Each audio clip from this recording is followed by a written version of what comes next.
Hello, Christ the King, Deacon Kyle here. We're continuing our series on our Anglican heritage.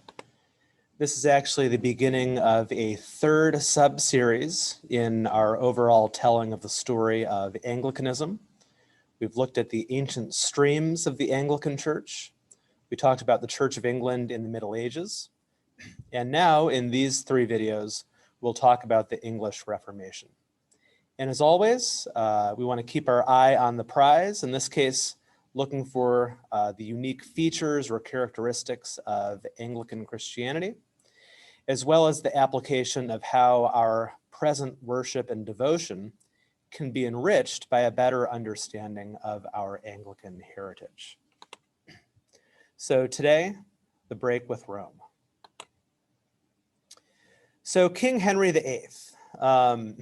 Note, by the way, that our story of the history of Anglicanism, it's taken us 7 videos to get to Henry VIII. And so often people tell the story of Anglicanism as if it started with Henry VIII, but in reality, Henry VIII is appearing in the middle of our story. And we can talk more about the significance of that in our Zoom discussion. But picking up with Henry VIII, under Henry VIII, the ideas of the Protestant Reformation make their way to England. So of course, the beginning of the Reformation is often traced back to Martin Luther posting the 95 Theses on the door at Wittenberg in Germany in 1517.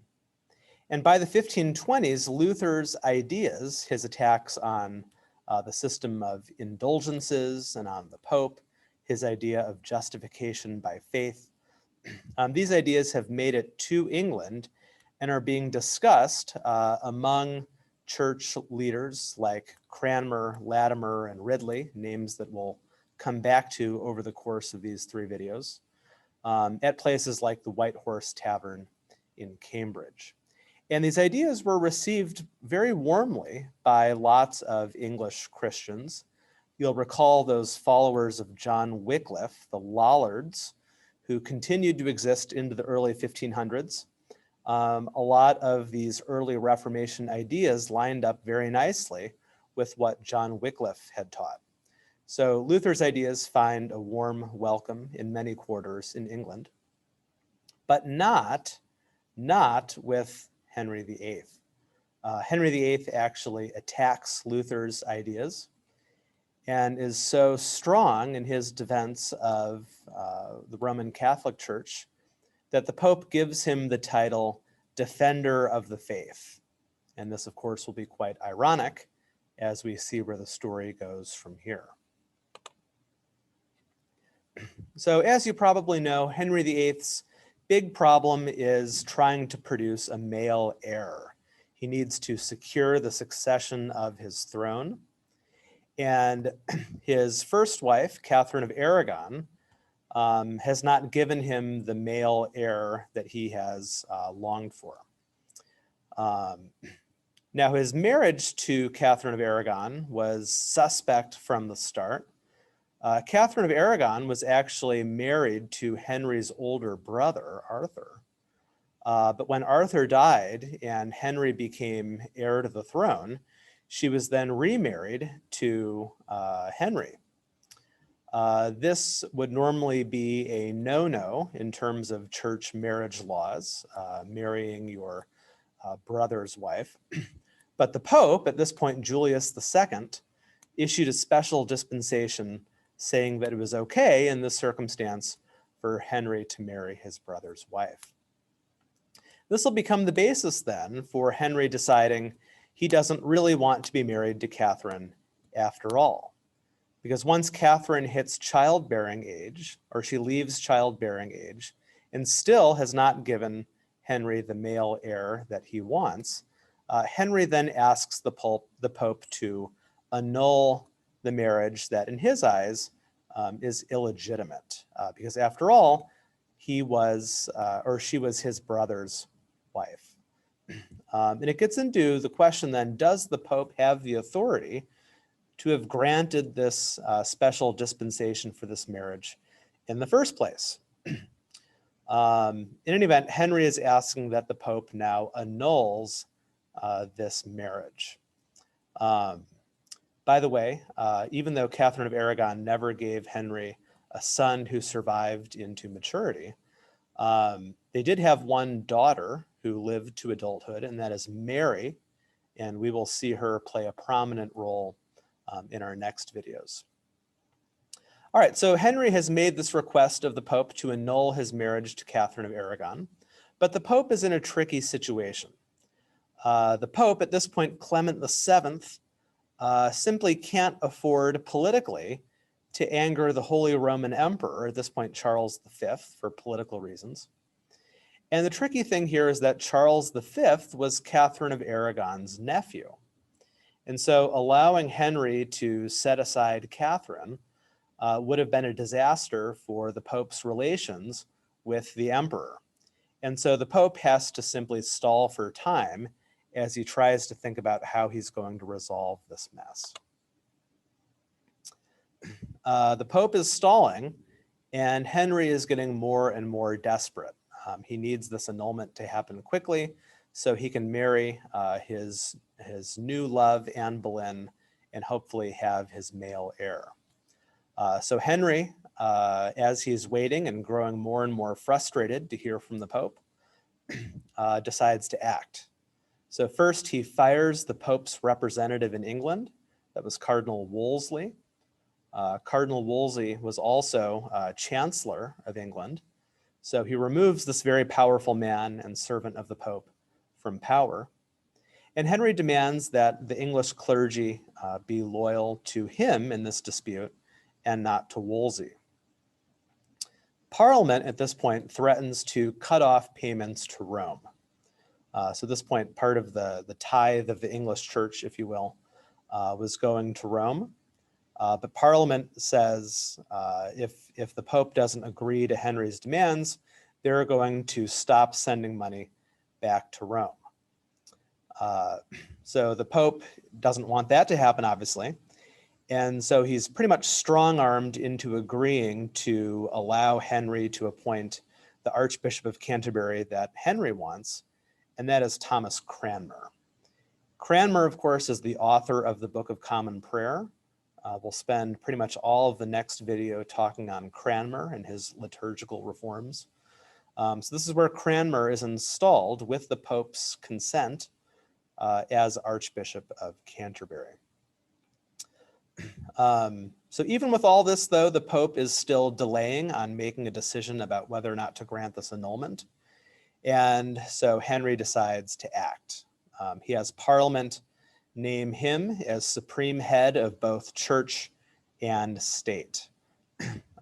So Henry VIII is now the head, not only of the Kingdom of England, but he's also now, according to Parliament, the head of the English Church. At this point, Cranmer, as Archbishop of Canterbury, grants Henry the annulment that he demanded, and Henry can then marry Anne Boleyn. Actually, he'd already kind of married her in secret, privately. I think she was already pregnant with Elizabeth at this point. Awkward. Oh well. All right, so Parliament is then going to pass further laws that will seal this schism with Rome. And so in short, what happens is that powers that were previously held by the Pope are given to the king, or instead to the Archbishop of Canterbury. So payments to Rome are stopped. Likewise, appeals to Rome are stopped. So all matters of church disputes and church courts stay within England without going back to Rome. And as head of the church, Henry has the power to define the church's doctrine and to punish heresy within the Kingdom of England. And of course, this alliance of political and religious power means that these things are going to be intertwined. Disloyalty to Henry's religious ideas are going to be considered disloyalty to him as king.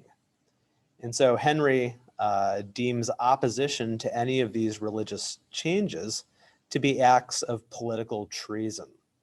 And so the Succession Act says that you have to agree to these changes, that the king is now the head of the church, and if not, you're considered disloyal to the king. And it's in this context that Sir Thomas More, probably the most famous of the figures of the Northern Renaissance, of Northern Christian humanism, along with Erasmus, Thomas More ends up being executed. Thomas More was a chancellor of England. He was a friend of Henry's. He was also a devout Roman Catholic loyal to the Pope.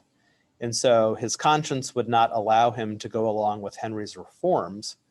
And as a result, he ends up being executed. And I think sometime in the 1900s is declared a martyr by the Roman Catholic Church. All right, Henry VIII also needs money, and his plan to get himself a lot of cash monies is to take it from the monasteries. And so very famously, Henry will dissolve, he will get rid of England's remaining monasteries. Now, by the 1500s, most of the monasteries had declined in their importance. They were certainly not places characterized by the holiness that they had currently been. Yet they were still quite wealthy. Throughout the Middle Ages, people would donate land to the monasteries when they died, hoping that that would count in their favor at the Last Judgment. So you have these monasteries with not very many monks, and monks that are not particularly monkish in what they're supposed to be doing, and yet they're very rich. And so Henry decides he'll close the monasteries and take their money. An act of parliament officially closes the smaller monasteries, and pressure is brought on the larger ones to force them to close. At which point, all of the incomes and possessions of these monasteries are transferred to the king. And what this is showing is that the state has absolute power over the church and over the church's rights. And so it's interesting to think back earlier in our story to the story of Thomas Becket. Right? Thomas Becket, the Archbishop of Canterbury, stood up to the king of his day, Henry II, and ended up paying for his life, paying with his life for that. There ended up being a shrine built to St. Thomas of Becket in Canterbury. And it's actually during this period, when the monasteries are being dissolved, that Thomas Becket's shrine was destroyed. They actually dug up his bones, they disinterred him and destroyed his bones. So not only does Becket come back into the story as a target of the iconoclasm of the English Reformation, but also it's a very interesting contrast to see that whereas Becket was able to stand up to Henry II, at this point, Henry VIII has triumphed in having absolute power over the English church. So by the end of his reign, Henry VIII is basically governing as an increasingly erratic tyrant, seeking to define doctrine in the church and stamp out all forms of dissent, whether religious or political. So for instance, Henry demanded that all Englishmen believe in the doctrine of transubstantiation. He demanded that everyone agree with the necessity of clerical celibacy, of confession to a priest. In other words, these pretty fundamental characteristics of medieval Catholic theology, Henry does not change these things. And the English reformers, people who wanted to see more of Luther's ideas take roots in England, are outraged by this. They instead were much more sympathetic to ideas coming from the continent, especially out of places like Geneva.